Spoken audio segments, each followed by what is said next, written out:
जय बजरंगबली। मैं प्रभजोत आपका हार्दिक स्वागत करता हूं अपने YouTube channel the mystery of immortal talks में। दोस्तों, आज मैं आप लोगों के लिए एक ऐसी वीडियो लेकर आया हूं जो बेहद ही रहस्यमयी होने वाली है और कुछ हद तक खतरनाक भी। जी हाँ, जैसे कि मैंने आपको लास्ट वीडियो में उस मंदिर के दर्शन करवाए थे जहां भगवान बजरंगबली ने मुझे स्वप्न में दर्शन दिए थे, मुझे अपनी भक्ति प्रदान की थी और मेरे जीवन को सफल किया था। दोस्तों, उन घटनाओं के बाद कुछ और ऐसी चीज़ें मेरे जीवन में आईं जिन्होंने मेरे जीवन को पूरे तरीके से बदल कर रख दिया, जिसके बारे में आज मैं आप लोगों के साथ ये सब चीज़ें शेयर करने जा रहा हूँ। तो दोस्तों, आइए वीडियो को स्टार्ट करते हैं। वीडियो स्टार्ट करने से पहले आप लोगों से रिक्वेस्ट करूँगा कि आप इस वीडियो को एंड तक देखिए, क्योंकि ये भी मेरे जीवन की सच्चाई है जो आज इस चीज़ में जुड़ने जा रही है। दोस्तों, शुरुआत से लेके अब तक मैंने जितनी भी वीडियोस अपलोड की हैं वो सारी हनुमान जी के ऊपर हैं कि किस तरीके से आपको हनुमान जी का पाठ करना चाहिए और किस तरीके से उस प्राचीन मंत्र का उच्चारण करना चाहिए। दोस्तों, इन सब चीज़ों के बाद जो आगे की रियलिटी है वो आज मैं आप लोगों के साथ शेयर करने जा रहा हूँ। दोस्तों, ये बात पिछले साल सर्दियों की है, शायद अक्टूबर या नवंबर का वो महीना रहा होगा। मेरी पूजा अर्चना बहुत ही अच्छे ढंग से चल रही थी, कहीं भी कोई कमी नहीं थी किसी भी चीज़ की, बहुत ही अच्छे तरीके से सब कुछ हो रहा था। दोस्तों, एक दिन अचानक मैंने सपने में काले सांप को देखा अपने सामने बैठे हुए। जी हाँ, मैंने अपने सामने एक काले सांप को देखा, जिसे देखकर मैं बुरे तरीके से डर गया कि आखिर सांपों का मेरे से क्या लेना देना है। दोस्तों, आज मैं आप लोगों को एक बात क्लियर करने जा रहा हूं कि सांपों को हमारे जीवन में अच्छा भी माना गया है और बुरा भी। दोस्तों, कहते हैं कि जिन लोगों को काल सर्प योग होता है उन लोगों को भी सांप सपने में दिखाई देते हैं, या जिन लोगों की मृत्यु सांपों के काटने से होने वाली होती है उन लोगों को भी सांप दिखाई देते हैं। लेकिन मेरे जीवन से इन सांपों का क्या लेना देना था। दोस्तों, कहते हैं कि अगर कोई इंसान किसी मुख्य प्रकार की कोई साधना या पूजा अर्चना कर रहा होता है तो उसे भी सांप दिखाई देते हैं, जिसका सीधा सीधा असर हमारी कुंडलिनी शक्ति पर पड़ता है। जी हाँ दोस्तों, मैं एक दिन पूजा कर रहा था और मैंने ये नोटिस किया कि एक अजीब सी पॉजिटिव एनर्जी मेरे आसपास घूम रही थी, जिसकी वजह से मेरा पूजा में ध्यान नहीं लग रहा था। पूजा करते करते मेरा ध्यान पूजा से हट गया और मुझे अंदर से एक ये इंट्यूशन हुई कि कोई बहुत ही शक्तिशाली एनर्जी मेरे आसपास मंडरा रही है, जिसकी वजह से मेरा पूजा में ध्यान नहीं लग पा रहा था। दोस्तों, ये सब चीज़ें लगातार 3 या 4 महीने तक चलती रहीं। दोस्तों, सपने में उस सांप के दिखने के बाद आगे की घटनाएं शुरू हुई। दोस्तों, कभी कभार मैं सपने में क्या देखता कि मेरे चारों तरफ काले सांप ही सांप हैं।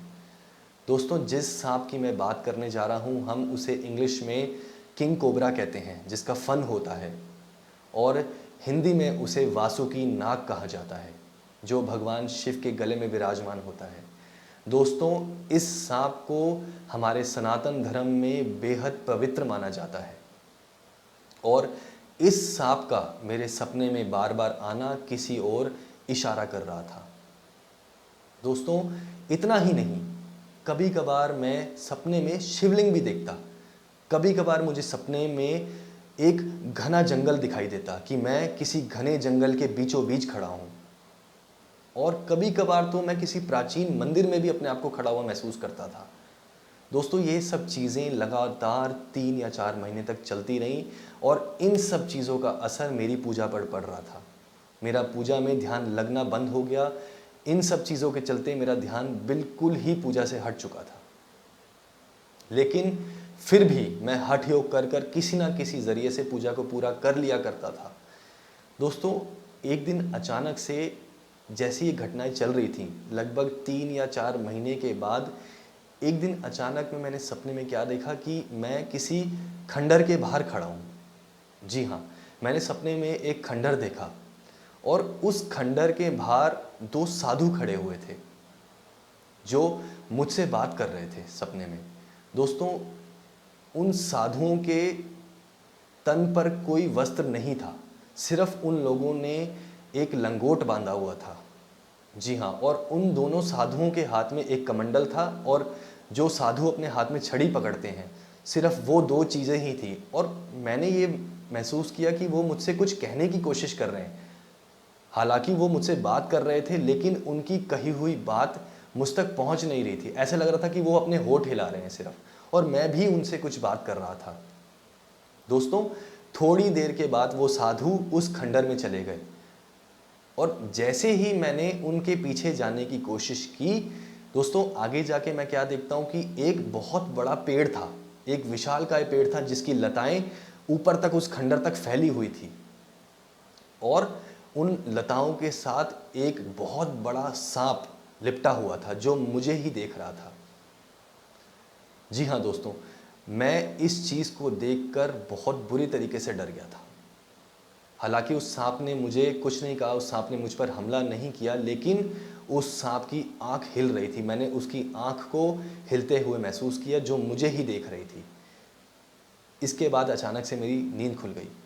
दोस्तों, इन सब चीज़ों के चलते हुए मैंने अपने शरीर में कुछ अजीब से परिवर्तन महसूस होते हुए देखे।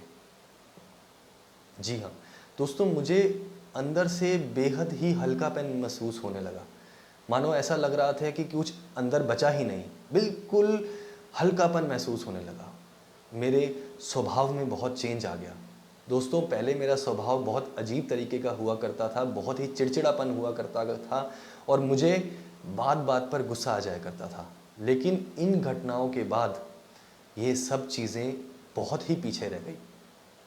मेरा स्वभाव बहुत ही चेंज हो गया। दोस्तों, इसके बाद, इस घटना के बाद एक दिन मैं अचानक पूजा कर रहा था।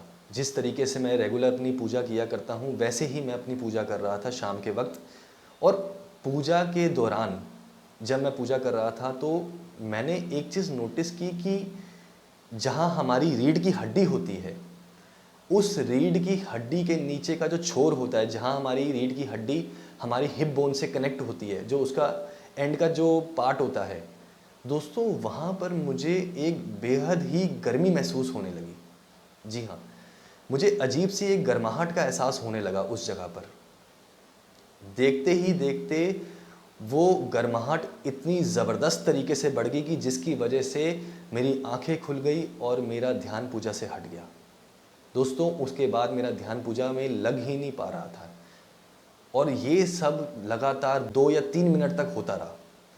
मानो ऐसा लग रहा था कि किसी ने लोहे का चिमटा गरम कर कर मेरे पीठ के नीचे लगा दिया हो, और उसकी गर्मी का जो एहसास था वो मैं आप लोगों को बता नहीं सकता।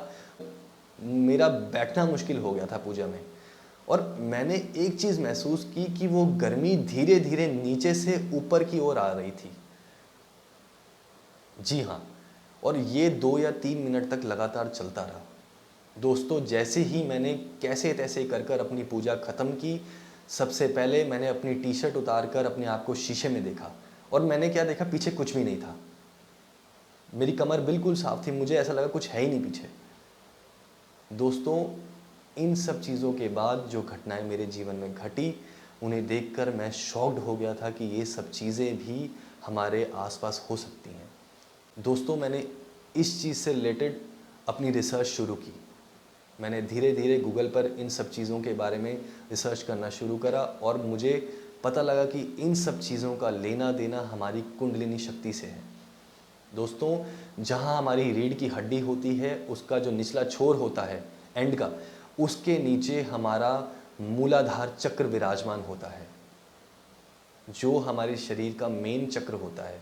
दोस्तों, कहते हैं कि जो हमारा मूलाधार चक्र होता है, जब इस चक्र में कोई पॉजिटिव एनर्जी एंटर करती है, तो धीरे धीरे इस चक्र की एनर्जी बढ़ने लगती है, और जब वो एनर्जी पूरी तरीके से बढ़ जाती है, तो वो शक्ति उस चक्र का भेदन करते हुए ऊपर की ओर आती है, जहाँ हमारा मणिपुरी चक्र होता है।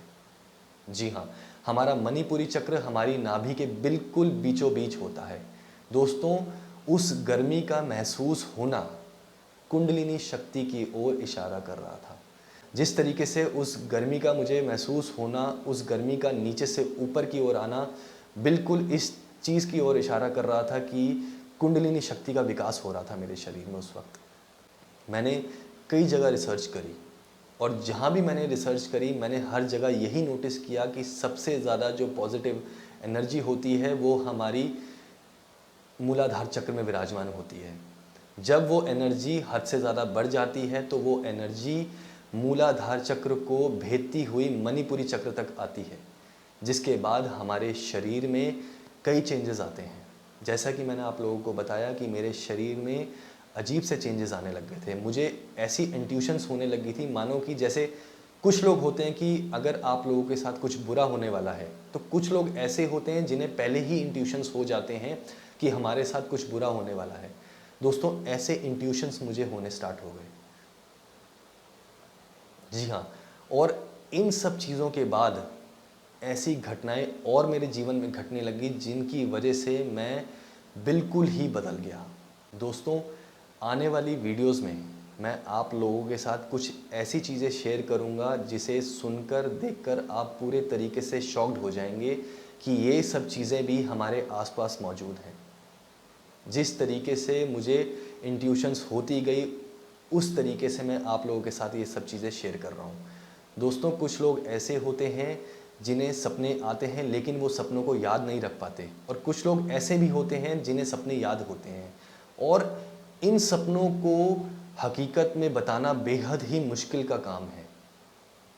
दोस्तों, आगे आने वाली वीडियोस में मैं आप लोगों के साथ उस महाशक्ति के बारे में विस्तार करूंगा जो कहीं ना कहीं मेरे जीवन में बहुत बड़ा योगदान रखती है।